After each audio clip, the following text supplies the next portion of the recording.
دلکش سونے کے زیورات کی خریداری ہو یا لیڈیز جینٹس اور کڈس ویئر کی خریداری یا تو ہو ہوم اپلائنسز کی خریداری تو چلے آئیں Hira Mart, one stop shopping destination. بہترین ملبوسات، لیٹسٹ ڈیزائن، اپنے بہتر مستقبل کے لیے ہیرا ڈیجیٹل گولڈ میں بھی انویسٹ کر سکتے ہیں۔ ہیرا مارٹ، کوکٹ پلی، حیدرآباد۔ ناظرین، میں عبداللہ ابرار سچ نیوز میں آپ کا استقبال کرتا ہوں۔ ناظرین، جیسا کہ آپ تمام کو معلوم ہے کہ کچھ ہی دن میں عید الاضحیٰ یعنی کہ بقرعید کی عید ہے، تو اسی کے سلسلے میں کہ قربانی کس کے اوپر جائز ہے اور قربانی کے کیا طریقے ہیں، ہم بات چیت کرنے کے لیے میرے ساتھ موجود ہیں شہزادہ غوث اعظم جناب سید رضوان پاشا قادری صاحب۔ تو آئیے ان سے بات کرتے ہیں اور تفصیل معلومات کرتے ہیں۔ السلام علیکم رحمۃ اللہ وبرکاتہ۔ وعلیکم السلام ورحمۃ سچ نیوز اللہ میں آپ کا خیر مقدم ہے۔ سب بقرعید کی عید آ چکی ہے، تو آئے دن دیکھتے ہیں جیسے ہی بقرعید کی عید آتی ہے تو لوگوں کے دلوں میں کئی سوال، شک و شبے پیدا ہوتے ہیں کہ بھئی ہم کو قربانی دینی چاہیے یا نہیں دینی چاہیے، ہم پریشان ہیں۔ تو کس کے اوپر قربانی جائز ہے اور کس طریقے سے قربانی دینا چاہیے، تھوڑی آپ وضاحت کریے۔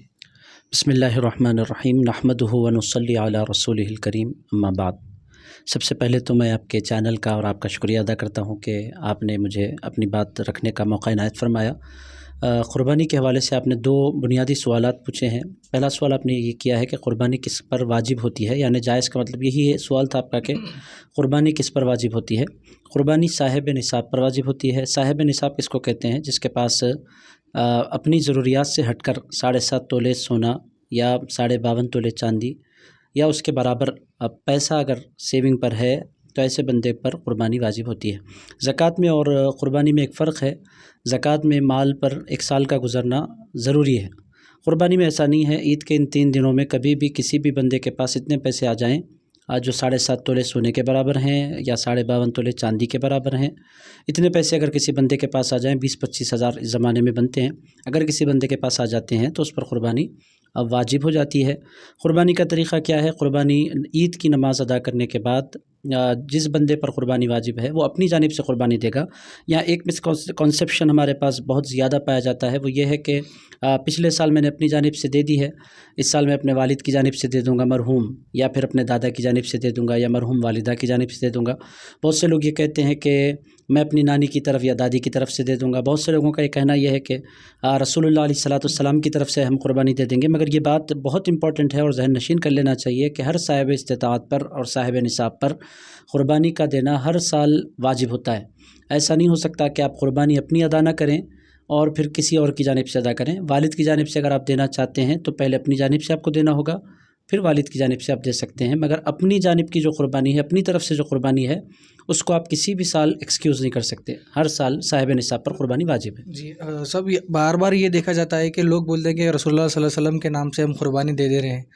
اس کے تو طریقہ کیا ہے کہ بھئی آپ رسول اللہ صلی اللہ علیہ وسلم کی طرف سے دے رہے ہیں قربانی، لیکن اس میں آپ کا نام بھی رہنا جائز ہے کہ آپ اللہ تعالیٰ کی جب بارگاہ میں قربانی پیش کر رہے ہیں تو آپ کے نام سے بھی دینا ضروری ہے۔ یہ بات بہت امپورٹنٹ ہے۔ پہلی قربانی جو ہوتی ہے وہ خود انسان اگر صاحب نصاب ہو تو پہلی قربانی اس کی اپنی جانب سے ہوگی۔ اب دوسری قربانی اگر وہ بندہ صاحب استطاعت ہے، کوئی حصہ لینا چاہتا ہے یا پھر کوئی جانور ذبح کرنا چاہتا ہے تو پھر وہ رسول اللہ کی طرف سے کر سکتا ہے، مگر اپنی قربانی چھوڑ کر رسول اللہ علیہ السلام کی جانب سے قربانی بندہ نہیں کر سکتا، چونکہ اس پر واجب ہے تو پہلے اپنا وجوب ادا کرنا ہوگا، پہلے اپنی ذمہ داری اس کو ادا کرنی ہوگی، اپنی ذمہ داری سے سبکدوش ہونا ہوگا، پھر رسول اللہ علیہ السلام کی طرف سے اس کو کرنا ہوگا، اور ہر صاحب نصاب پر ہر سال قربانی دینا اگر وہ صاحب نصاب ہے تو اس پر واجب ہے۔ کوئی قربانی کی نیت رکھتا ہے یعنی کہ قربانی دینا چاہتا ہے لیکن اس کے پاس وہ ٹائم پہ پیسوں کی نہیں رہتے ہیں، تو کسی سے ادھار وغیرہ لے کے قربانی دے سکتا ہے اور اس کے بعد بعد میں اس کو پیسے ادائیگی کر سکتا ہے۔ قربانی اگر صاحب نصاب نہیں ہے تو پھر دینا ہی نہیں ہے، تو خواہ کے قرضہ لے لینا اور اپنے آپ کو قرضوں میں مبتلا کرنا۔ قرضہ لینا یہ اسلام میں کوئی پسندیدہ کام نہیں ہے، اس کو اسلام پسند نہیں کرتا، قرضہ لینے کو، مقروض ہو جانے کو۔ تو اچھا کام ہونے کے باوجود بھی قرضہ لے کر نہیں کرنا چاہیے قربانی، چونکہ قرض دار ہمیشہ ٹینشن میں ہوتا ہے، پریشانی میں ہوتا ہے، ذہنی طور پر اسٹریس میں ہوتا ہے۔ جب اللہ تعالیٰ نے ایکسکیوز دیا ہے تو انسان کو اس کا فائدہ اٹھانا چاہیے، خواہ کے جھوٹی عزت کی خاطر کہ میں بھی قربانی دینے والوں میں ہوں، اس جھوٹی عزت کی خاطر اپنے آپ کو پریشان نہیں کرنا چاہیے۔ اگر استطاعت ہے تو دینا چاہیے، اگر استطاعت نہیں ہے تو پھر اللہ رب العزت نے جس حال میں رکھا ہے اس حال میں اللہ کا شکر ادا کرتے رہنا چاہیے۔ بعض لوگوں کے پاس 2 یا 3 تولے بھی گولڈ ہوتا ہے لیکن ابھی کیش نہیں ہوتا ہے، تو وہ لوگ کس طریقے سے اپنی قربانی کو جو کہ 2-3 تولے آج کے دور میں سونا